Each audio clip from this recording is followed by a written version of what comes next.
Assalamualaikum warahmatullahi wabarakatuh. Kali ini ada pertanyaan dari siswa. Langsung WA saya ya. Pertanyaannya adalah, saya ada kasus iPhone X mati total, konslet total, belah mesin, coba tes pakai power supply masih panas. Dan ternyata yang panas ada di MOSFET-nya, Pak. Sudah saya lepas MOSFET-nya, ternyata jalur VDD main yang short. Sementara VDD main kan dari IC cas. Jadi sebaiknya ganti IC cas langsung atau tembak di jalur VDD main saja, Pak. Maaf, saya untuk iPhone baru pertama kali kerjakan kasus mesin. Ini pun pengalaman pertama belah mesin.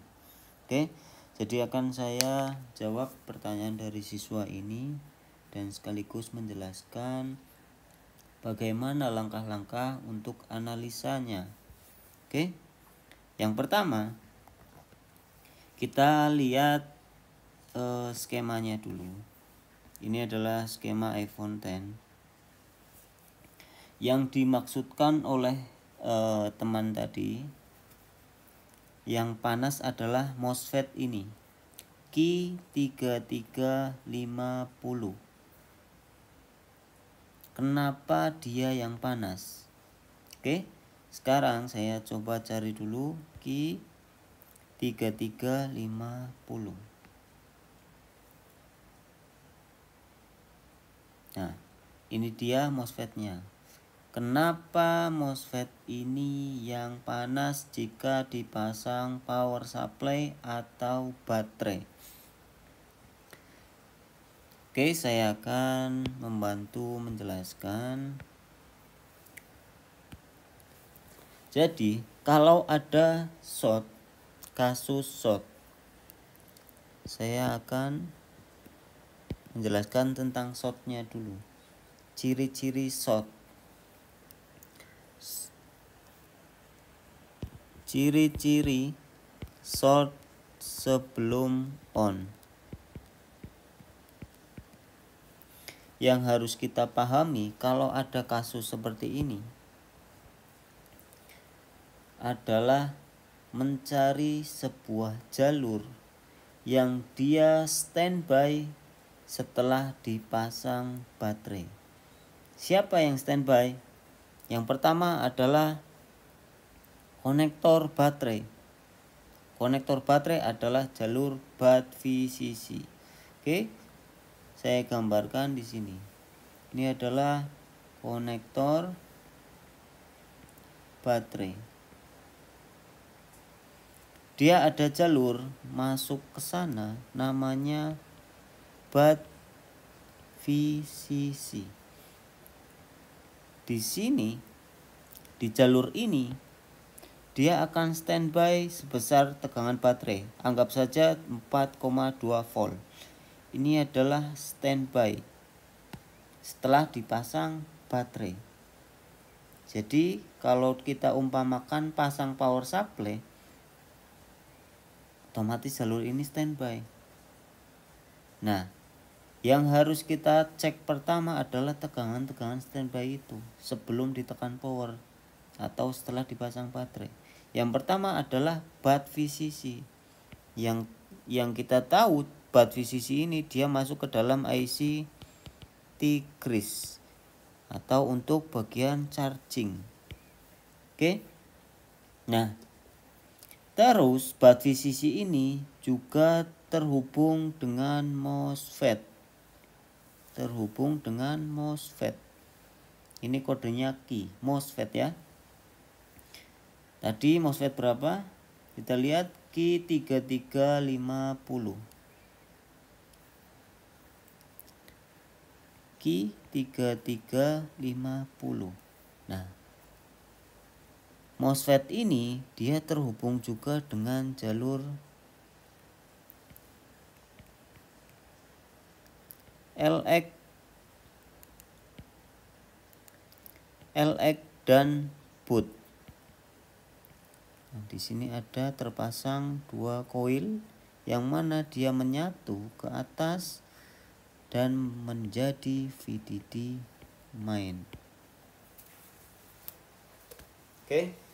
Nah, jadi MOSFET ini satu-satunya komponen yang menghubungkan antara VDD main dengan konektor baterai atau jalur BAT-VCC.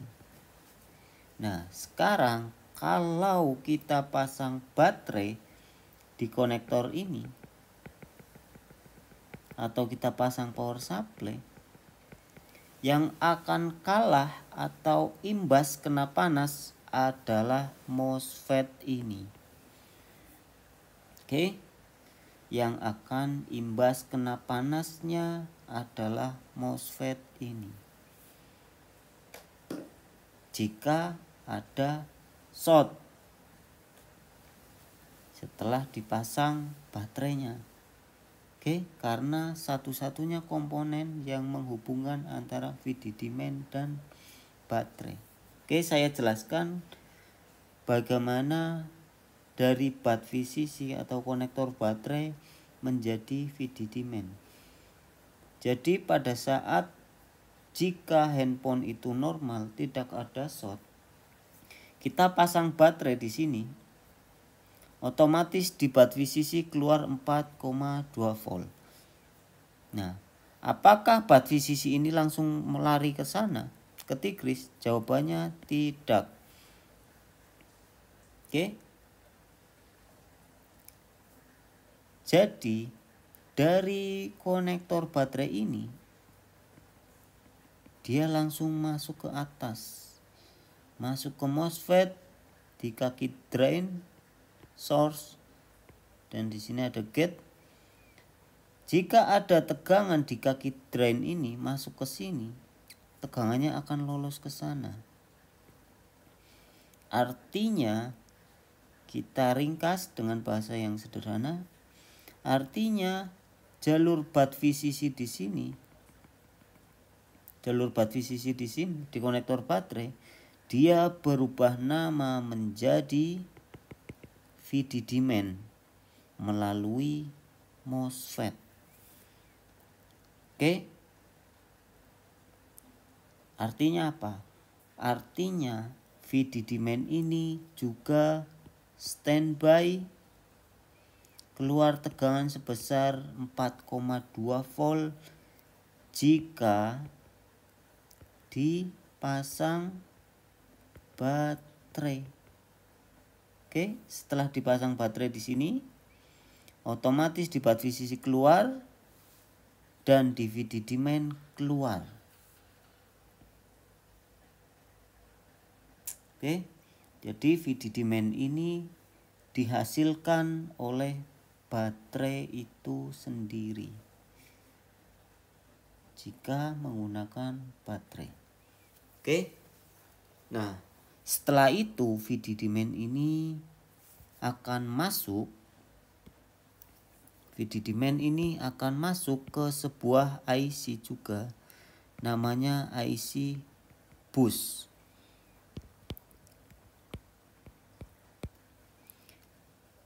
Dia mempunyai ground dan di sini ada output namanya VDD bus.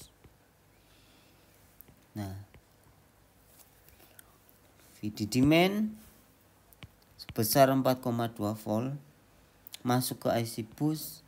IC bus juga gak jauh, sekitar 4,2 volt. Dia adalah tegangan standby ketiga sebelum ditekan on. Oke, ini standby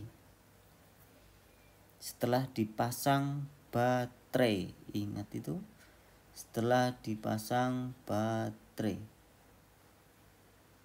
Jadi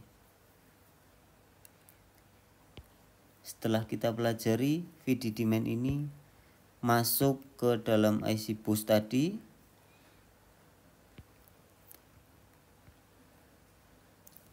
ini adalah bus. ini adalah PMU, ini adalah VDD main, ini adalah VDD main,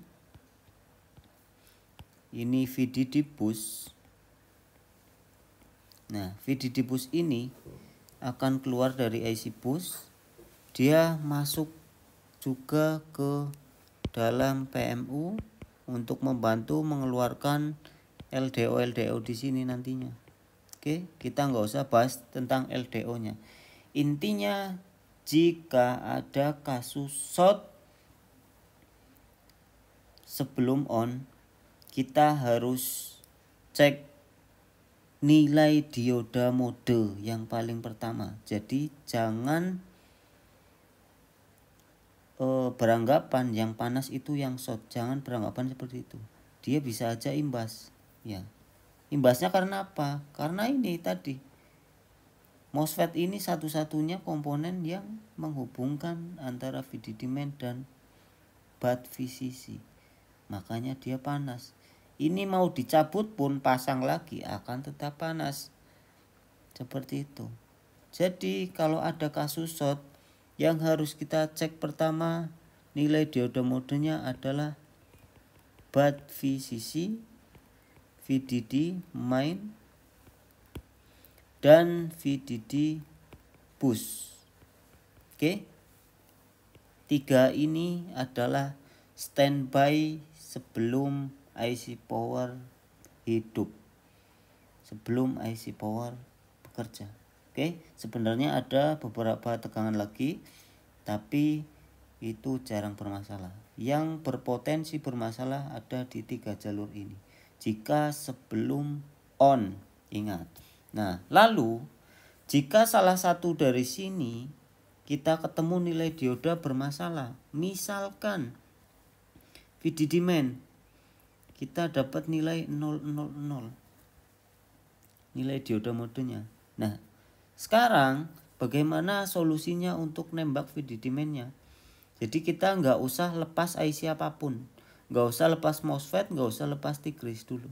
Oke, yang pertama, jika ada kasus short, kita cari sebuah rangkaian. Saya misalkan seperti ini. Misalkan sebuah jalur VDD main. Dia di sini ada IC, ada coil, ada IC,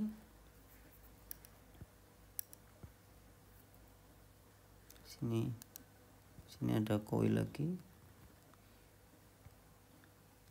sini ada coil lagi. Misal ini IC dan IC.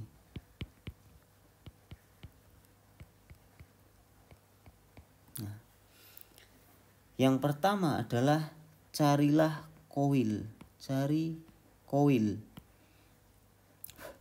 di jalur yang diukur short. Oke. Contohnya adalah misalkan ini, coil ini. Kita udah tahu jalur VDD main ini nilainya 000. Tetapi kita nggak bisa menentukan langsung atau memastikan IC ini bermasalah, IC ini bermasalah, IC ini bermasalah, atau komponen yang di jalur-jalurnya ini. Kita nggak bisa langsung menentukan. Kan nggak mungkin kita cabut satu-satu. Nggak mungkin seperti itu. Dengan cara seperti itu nggak mungkin. Oke. Cara paling cepat adalah cari coil ini. Cari coil di jalur yang diukur short. Dan yang kedua adalah cari posisi yang tidak beresiko. Artinya apa? Jauh dari CPU dan IC power. Intinya letaknya nggak terlalu beresiko. Oke? Nah, misalkan kita dapat sebuah rangkaian seperti ini. Kita tahu di sini ada beberapa coil. Nah, saya coba lepas coil ini dulu. Saya hapus coilnya. Nah, setelah dilepas coilnya ini, kita coba ukur di kaki yang sebelah sini keluar nilai berapa. Misalkan di sini keluar nilai dioda modenya 350. Artinya apa? Artinya di kaki koil yang sebelah sini ke arah sana itu normal semua. Berarti IC ini bagus, kapasitor ini bagus. Setelah kita ukur di kaki yang sebelah sini, ternyata dia menandakan short. Berarti apa? Berarti di kaki sebelah sini ke sana, ke kiri sana, berarti bermasalah semua. Nah, di antara IC ini bermasalah, kapasitor ini, atau kapasitor ini, atau IC ini, atau kapasitor ini. Kan seperti itu. Jadi kita bisa memutuskan sebuah jalur, atau bahasanya adalah mempersempit ruang lingkup untuk mencari shortnya. Oke. Jika ada koil, kita lepas dulu, ukur di kakinya. Jika menandakan salah satunya yang bermasalah, berarti jalur itu memang bermasalah. Oke. Karena apa? Kenapa saya suruh nyari koil? Karena biasanya koil itu terpasang dengan jalur yang berbeda. Misalkan ada di rangkaian lampu atau apa misalkan. Kaki yang sebelah sini adalah jalur VCC main misalkan. Di sini jalur PL anoda. Nah, sekarang otomatis jika kita ukur di sini short, di sini juga pasti short. Nah, sekarang bagaimana kita mencari atau menentukan komponen ini atau ini yang bermasalah? Apalagi jalurnya berbeda. Otomatis jalur ini ke sana banyak komponen yang terhubung, jalur ini ke sana juga banyak komponen yang terhubung. Kan nggak mungkin kita langsung tembak, nanti jadinya imbas kemana-mana. Seperti itu. Jadi kalau ada ketemu jalur short, yang pertama kita cari adalah koilnya dulu. Kita buang koilnya. Setelah dilepas, kita ukur di sini nilainya berapa, diukur di sini nilainya berapa. Setelah diukur, otomatis kita bisa menentukan jalur mana yang bermasalah. Seperti itu. Oke, jika sudah ketemu koilnya, kita tembak di kaki ini. Misalkan ini 0, kita tembak di kaki ini sebesar berapa? Sebesar tegangan baterai atau sesuai tegangan di jalur itu. Misalkan VCC main, dia maksimum 4,5 misalkan. Kita tembak pakai 4 volt boleh, 4,2 boleh. Seperti itu. Yang penting jangan sampai melebihi tegangan yang ada di jalur itu. Misalkan VCC main maksimum 4,5. Kita sengaja tembak pakai 10 volt misalkan di sini. Otomatis jebol seperti itu. Jebolnya ini bukan jebol yang short langsung hilang, tapi IC utamanya bisa jadi rusak. Seperti itu. Jadi kalau mau nembak, kita sesuaikan tegangan di jalur ini maksimumnya berapa, kita pakai 4 volt aja juga nggak apa-apa. Sesuai atau lebih kecil itu lebih bagus. Cuman jika tegangannya lebih kecil dari tegangan maksimumnya, nanti panasnya nggak terlalu panas di komponennya, itu nggak terlalu menyengat seperti itu. Oke, tapi itu aman. Oke ya, jadi kalau ada kasus short, yang jelas kita cari tegangan standby-nya dulu, tegangan yang standby sebelum ditekan power. Kalau kita belajar tentang power management, memahami tentang power management, insya Allah ada kasus short sebelum ditekan on kita nggak bingung. Oke, karena di power management itu mempelajari tentang dari konektor baterai, perubahan namanya, terus tegangan apa aja yang standby, itu dipelajari semua, insya Allah akan paham. Oke, jadi kalau ada kasus short, saya ulangi lagi, short ya, sebelum on. Ciri-cirinya adalah ciri-ciri jalur VDD main short. Ciri-ciri VDD main short adalah pakai PSU short full biasanya. Ini kalau posisi belum pernah ditembak sama sekali. Biasanya ada yang short kecil itu udah ditembak tapi nggak ketemu komponennya. Jadi dibiarin aja. Biasanya seperti itu. Oke, kalau yang masih utuh VDD main. Ciri-ciri VDD main short di PSU short full. Tetapi pakai multitester ukur hambatan di baut VCC atau konektor baterai normal. Misalkan keluar nilai dioda mode 350. Oke, ini ciri-ciri VDD main. Lalu ciri-ciri VDD boost. Biasanya sebelum tekan on di PSU naik tinggi. Misalkan sekitar 900 mA. Ini sebelum ditekan. Tapi udah langsung naik 900 mA. Nah, hambatan di baut VCC normal. Sama seperti ini tadi. Jadi kalau ada ciri-ciri seperti ini, kita langsung coba cek dioda mode di jalur ini. Oke. Lalu yang ketiga adalah ciri-ciri baut VCC short. Di PSU naik. Kadang short full juga. Oke. Hambatan di konektor baterai short atau drop biasanya ya, misalkan 000.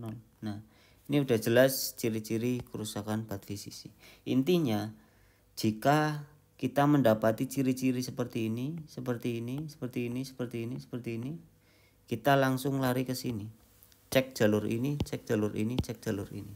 Karena 3 jalur ini adalah 3 tegangan yang standby sebelum ditekan on. Oke, mungkin penjelasannya seperti itu. Ingat, untuk tembak sebuah jalur yang short, cari posisi yang enggak terlalu beresiko dan cari koilnya terlebih dahulu untuk mempersempit ruang lingkup mencari shortnya. Oke, biasanya di iPhone itu, iPhone X khususnya, kita cari koil yang jauh dari tempat beresiko. Nah, biasanya ada di daerah lampu. Oke, iPhone X. Nah, di sini. Di sini letaknya. Di L120 sama L4100. Lepas salah satunya diukur jika di situ ada short, tembak di situ. Oke, sambil diraba atau dikasih rosin. Oke, ini untuk menjawab pertanyaan siswa yang tadi. Kalau mau lepas koilnya atau menentukan dari awal lagi benar short dari VDD main atau bukan, dengan cara yang seperti tadi. Jika memang shortnya dari VDD main, lepas koil di sini salah satunya. Ini adalah koil lampu antara L4120 atau L4100. Kita tembak dari sini ya. Ini posisinya. Oke, sekian. Terima kasih. Assalamualaikum warahmatullahi wabarakatuh.